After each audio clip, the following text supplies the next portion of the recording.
तो गाइस आज मैं एक्सप्लेन करने वाला हूँ new Korean drama hotel California का एपिसोड नंबर 1। तो एपिसोड की स्टार्टिंग में हमें क्रीपी सी बच्ची दिखाई जाती है जो कि आसमान में देख रही होती है अजीब तरीके से। तभी एक लड़की के ऊपर बिजली आकर गिर जाती है और वो वहीं बेहोश हो जाता है। ये लड़की को फिर हम प्रेजेंट में देखते हैं कि ये एक हाउस में बैठ के मछलियों को देख रही होती है और किसी का वेट कर रही होती है। तभी हमें एक आदमी को दिखाया जाता है जिसका नाम चंग पिल होता है। ये एक लड़की का इंतज़ार कर रहा होता है। वो लड़का वहाँ आ जाता है तो वो उसे अपने पास बुला देता है और बातें करने लगता है, उसे ड्रिंक ऑफर करता है। इस लड़की का नाम यूनसू होता है। तो वो उसे बता रहा था कि मैं ठीक नहीं हूँ क्योंकि मेरी बेटी कांगी जो कि सियोल जाना चाहती है, तो क्या वो तुम उसे एक लेटर दे दोगे, ऐसा करके वो उसे लेटर देता है। तो योंगसू बोलता है कि आप ही क्यों नहीं देते ये लेटर उसे। तो वो बोलता है नहीं मैं नहीं दूंगा, तुम उसके दोस्त हो ना, तुम उसको दे देना और वो जो बोलेगी मुझे बताना। तभी उसके दोस्तों का फोन आता है जो उसे न्यू ईयर सेलिब्रेट करने के लिए बाहर बुला रहे होते हैं। वो चंगपील अपने कार में बैठ के चल जाता है यूनसू को हैप्पी न्यू ईयर बोलकर। यूनसू को तभी अपनी फ्रेंड कांगी का फ़ोन आता है जो उसे बोल रही होती है कि अगर तुम नहीं आए यहाँ पे तो मैं कभी भी तुमसे नहीं मिलूंगी, कभी भी तुम्हारे साथ नहीं आऊँगी। इतना सुनकर यूनसू वहाँ से दौड़ के जा रहा होता है कांगी से मिलने हुए। वो दौड़ते दौड़ते उस मोटल कैलिफोर्निया नाम के होटल के पास पहुँचता है और अंदर जाता है। वो अपनी फ्रेंड कांगी को ढूंढ रहा होता है कि तभी उसे कुछ बिल्लियों की आवाज़ आती है। फिर वो देखता है कि सीढ़ी पर से कोई नीचे आ रहा होता है। ये कोई और नहीं बल्कि खुद कांगी ही होती है और वो उसे क्रीपी सा लुक दे रही होती है। फिर वो बता रही होती है कि यहाँ का इलेक्ट्रिसिटी नहीं है, यहाँ का जो मैनेजर है वो जेजू आइलैंड घूमने चलेगा और मेरे पापा को भी इसकी कोई चिंता नहीं है, तो आज हमें अंधेरे में ही रहना होगा। तो ऐसा करके वो उसे ऊपर अपने रूम में ले जाती है और बोलती है कि ये टेडी मुझे मेरे डैड ने दिया। उन्हें क्या लगता है कि मैं एक छोटी बच्ची हूँ जो टेडी से खेलूंगी, तुम्हें लगता है कि मैं खेलूंगी टेडी से? ऐसे ये टेडी बहुत ही ज़्यादा सॉफ्ट है, मुझे बहुत ही ज़्यादा अच्छा लग रहा है। फिर वो यूनसो को बोलते हैं देखो टेडी बियर, वो उसे टेडी बियर बोलती थी प्यार से, तुम मुझे आंसर दो, मैं लास्ट बार पूछ रही हूँ, उसके बाद मैं कभी तुमसे नहीं पूछूंगी। क्या तुम सच में मेरे साथ सियोल नहीं जाना चाहते? तो यूनसू बोलता नहीं मैं नहीं जाना चाहता। तो बोलती है कांगी कि क्या तुम मेरे साथ सोना चाहते हो? तो यूनसू तो बहुत ही ज़्यादा चौंक जाता है। तो बोलती है कि इतने ज़्यादा चौंक क्यों रहे हो, मुझे पता है जब मैं यहाँ से चली जाऊँगी तो तुम किसी लड़की से मिलोगे, उसके साथ रिलेशनशिप में आओगे और उसके साथ सेक्स भी करोगे। अभी तक मैंने जो 2 कॉइन सबको दिए थे वो तुमने अभी तक रखा है, तो इसका मतलब क्या है, तुम्हारे दिल में मेरे लिए फीलिंग्स है? तो यूनसू बोलता है कि नहीं ऐसा कुछ बात नहीं है, मेरे दिल में तुम्हारे लिए कोई भी फीलिंग्स नहीं है। तो फिर कांगी बोलती है अगर ऐसी बात है तो मैं क्यों ना हम दोनों सेक्स करें, अगर तुम चाहते हो, मेरे तुम्हारे दिल में थोड़ी सी भी फीलिंग्स है तो क्या तुम मेरे साथ सेक्स करना चाहते हो? तो यूनसू को इतना बोलकर वो किस कर देती है। यूनसू तो पहले हिचक रहा होता है, फिर वो बोलती है कि मैं इन सबसे अलग हूँ, मेरी आँखें अलग है, मेरे बाल अलग है, मेरे स्किन का कलर अलग है, क्या तुम भी मुझे एक्सेप्ट नहीं करोगे? तो यूनसू कुछ नहीं बोलता और उसे एक्सेप्ट कर लेता है। फिर ये दोनों अपनी प्रोसेस स्टार्ट कर देते हैं इंटीमेट होने की। ये दोनों इंटीमेट हो जाते हैं। यहीं पे इंटीमेट होने के बाद फिर ये दोनों रेडी हो रहे थे वापस क्योंकि कांगी को सियोल जाना था। तभी यूनसू कांगी को उसके फादर का लेटर देता है जिसमें उसके फादर ने लिखा था कि बेटी प्रोटेक्शन का यूज़ करना। ये देखकर कांगी तो हंसने लगती है। फिर वो यूनसू को बोलती है कि अब मेरे जाने का टाइम हो गया और मुझे रोकने की कोशिश मत करना। फिर वो वहाँ से जाने लगती है। वो दोनों बस स्टॉप पे बैठे होते हैं। कांगी बोलती है मुझे तुमसे एक चीज़ मांगनी है, मेरे जाने के बाद मेरी बिल्लियों और मेरे टेडी बेयर का ख्याल रखना, ठीक है? ऐसा बोलकर वो बस में जाकर बैठ जाती है। यूनसू तो पहले कुछ नहीं बोलता है, वो वहाँ बैठा रहता है। कांगी भी बस में जाकर बैठ जाती है। फिर यूनसू जैसे ही वो कोल्ड ड्रिंक को देखता है जो कांगी ने पिया था, फिर वो रोने लगता है और उस बस का पीछा करने लगता है, लेकिन युनसू को नहीं मिलती। कांगी तो जा चुकी थी। फिर यहाँ से टाइम 2001 से 2023 हो जाता है, जहाँ पे युनसू को दिखाया जाता है, जो कि अब बहुत ही ज़्यादा हैंडसम हो गया था। वो एक किसान की मदद कर रहा था गाय के बच्चे को जन्म देते हुए, तभी वो बच्चा डिलीवर कर देता है। वहाँ का किसान उससे बहुत ज़्यादा खुश हो जाता है और वो बोलता है कि क्यों ना तुम मेरी बेटी से शादी कर लेते। तो युनसू मना कर देता है क्योंकि वो अभी शादी नहीं करना चाहता था। तभी हमें कंस्ट्रक्शन साइट दिखाया जाता है, जहाँ पे कांगी अपने बॉस को उल्टा पुल्टा बोल रही थी अपने बाहर। तभी वहाँ पे एक लड़की आती है जिसका नाम जोंगू होता है। वो कांगी को फॉलो कर रही थी और देख रही थी कांगी कितना सारा काम कर रही थी, लेकिन उसका मैनेजर उसे बहुत ही ज़्यादा झाड़ देता है। तो कांगी भी नहीं चुप रहती और उसे मज़ा चखा देती है और वहाँ से नौकरी छोड़ कर चली जाती है। बहुत ज़्यादा एटीट्यूड दिखाती है, मतलब बहुत अच्छा ये सब जोंग को अच्छा लगता है।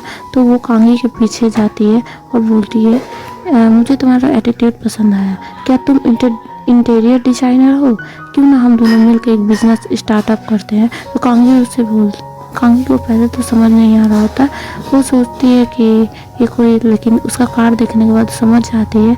तब वो बोलती है कि आपको क्या लगता है मैंने इस फील्ड में जाने की कोशिश नहीं की, मैंने बहुत कोशिश की, लेकिन मेरे पास कोई रिन्यूएबल डिग्री नहीं है जिसके कारण मुझे कोई एक्सेप्ट करेगा। तो फिर जोंगो बोलती है कि इस बार फिर से ट्राई करके देखो। ऐसा कहकर वो उसे एक होटल में भेज देती है, जहाँ पे कांगी जाकर अपना नाम लिखवाती है। लेकिन वहाँ की जो डेस्क पे लड़की बैठी होती है वो फ़ोन पे उल्टा पुल्टा बोल रही होती है कांगी को। कांगी बहुत ही ज़्यादा गुस्सा हो जाती है और वहाँ से चली जाती है। वो रास्ते में खड़ी होती है और कुछ सोच ही रही होती है। तभी उसे अपना पुराना फ्रेंड युनसू दिखाई देता है, जिसे देखने के बाद वो बोलती है कि तुम्हें क्या लगता है मैं वापस आ जाऊंगी, मैं नहीं आऊँगी। और वो अपना फैसला बदल लेती है। तब हमें पास्ट का सीन दिखाया जाता है, जहाँ पे कांगी बहुत ही ज़्यादा उदास थी। तभी युनसू उसको चीयर अप करता है, उसको एक फ्लावर देता है और बोलता है कि चल ना हम लोग आइसक्रीम खाते हैं। ये लोग बस में बातें कर रहे होते हैं। तो कांगी बोलती है तुम्हें आइसक्रीम के सिवा कुछ नहीं सोचता क्या, अपने लाइफ के बारे में कुछ बातें करो। तो युनसू बोलता है मुझे आइसक्रीम इसलिए पसंद है क्योंकि मुझे पता है तुम्हें आइसक्रीम पसंद है। और ये सुन के तो युनसू की बातें सुनकर कांगी बहुत ज़्यादा फ्रस्ट्रेट हो जाती है और वो उसके कंधे पे ही सिर रख के सो जाती है। फिर युनसू अपना मेकओवर करके उस डेस्क वाली लड़की के पास आती है और बोलती है कि मुझे अभी के अभी जाना है अंदर, तो मुझे नहीं रोक सकते, और ज़बरदस्ती अंदर चली जाती है। तब देखती है वहाँ पे जोंगू होती है, जो कि उसका एटीट्यूड देख के और ज़्यादा उससे प्रभावित हो जाती है और बोलती है मुझे तुम्हारा ये चीज़ तो अच्छा लगता है। वो उसका रिज्यूमे देखती है और बोलती है कि तुम्हारा रिज्यूमे तो इतना खास नहीं, लेकिन तुम्हारे पास टैलेंट बहुत है। और ऐसा कहकर वो उसे एक कंपनी के पास ले जाती है और बोलती है कि कांगी को आप हायर कर लीजिए एज द इंटीरियर डिज़ाइनर। तो वो उसे मना कर रहा होता है, लेकिन कैसे भी वो फोर्सफुली जोंगू करके कांगी को वहाँ पे एज अ एम्प्लॉय अपॉइंट कर देती है। फिर जब कांगी युनसू को बोलती है कि क्या आप मुझे पसंद करती है, तो जोंगू बोलती है कि नहीं मैं तुम्हें पसंद नहीं करती। तो फिर कांगी बोलती है कि तो फिर आप एक लड़की जिसको आप अभी मिला ऐसा क्यों, उसके साथ ऐसा क्यों बॉन्डिंग हो गई। तो वो बोलती है कि मुझे बस तुम्हारा बॉस एटीट्यूड बहुत अच्छा लगा, इसलिए मैं तुम्हारे साथ देना चाहती हूँ। और हाँ मुझे लड़की पसंद है। लड़कियाँ हमें युनसू को दिखाया जाता है, जो कि सियोल आया होता है और सियोल को घूम रहा होता है। तभी वो अपने दोस्त के पास बैठा होता है। तो उसका दोस्त बोलता है तुम्हें क्या लगता है तुम हर हफ्ते सियोल आओगे और घूमेगे तो तुम्हें कांगी मिल जाएगी, ऐसी बात नहीं है, सियोल की आबादी बहुत ही ज़्यादा है। तो युनसू बोलता है कि ट्राई करने में क्या है। फिर हमें कांगी दिखाई जाती है, जो कि सबको कॉफ़ी ला के दे रही होती है। तभी उसका बॉस बोलता है कि तुम्हें यहाँ बैठने की ज़रूरत नहीं है, तुम कॉल अटेंड करो। वहीं पे जोंगू आती है, बोलती है कि क्यों नहीं, कांगी भी तो एम्प्लॉय है ना, तो उसे भी अपना पार्टिसिपेंट देना चाहिए।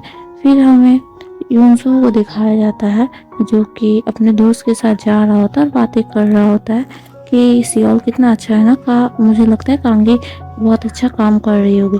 तभी कांगी एक एम्प्लॉय के पास आती है अपना बॉस के साथ, और बॉस उसको बोल रहे होते हैं, लेकिन कांगी खुद ही बोली जा रही होती है और बोलती है कि ये अगर शादी वाले जोड़ों का घर होने वाला है तो हमें शादी वाले जोड़ों से ही पूछना चाहिए कि कैसा उनको घर चाहिए। उसका बॉस तो पहले मना कर रहा होता है, लेकिन वहाँ जो एम्प्लॉय होता है, जो कैंडिडेट होता है, वो उसे कांगी का आइडिया अच्छा लगता है, तो कांगी अपना काम शुरू कर देती है।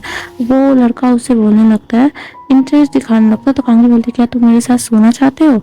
तो वो लड़का बोलता है कि तुम तो बहुत ज़्यादा फास्ट फॉरवर्ड हो। तो फिर ये दोनों जब कॉफ़ी लेने जाते हैं तब यूनसू कांगी को देख लेता है और देखने के बाद उसे शौक लग जाता है। वो कुछ नहीं बोल रहा होता है। तभी उसका फ्रेंड वहाँ आता है और बोलता है क्या हुआ? तो बोलता है कांगी को मैंने देखा। फिर ये दोनों बाहर निकल जाते हैं कांगी को ढूंढने के लिए, लेकिन ये लोग कांगी को नहीं ढूंढ पाते, जिससे यूनसू बहुत ज़्यादा डिसअपॉइंट हो जाता है। फिर हमें कांगी को दिखाया जाता है जो कि उन दोनों मैरिड कपल से कंसल्टेशन ले रहा होता है कि उन्हें कैसा घर चाहिए। तभी वो लेडी जो होती है वो उसे बता रही होती है कि किस तरीके का घर वो फेवर करेगी, उसे कैसा इंटीरियर अच्छा लगेगा। वो जितनी सारी डिटेल बता रही होती है, कांगी उसका एग्जाम्पल उसे दे रही होती है और उसे समझाने की कोशिश करती है। उसे तो वो आइडिया बहुत ही ज़्यादा अच्छा लगता है, कांगी भी बहुत खुश हो जाती है। फिर ये दोनों अपना आइडिया बता देते हैं। फिर कांगी दिन भर मेहनत करती है, रात को भी मेहनत कर रही होती है। तब उसके कलीग्स बोलते हैं इसे क्या लगता है ये इतनी मेहनत करेगी तो इसे प्रमोशन मिल जाएगा, बॉस इसे अच्छा पोजीशन दे देंगे।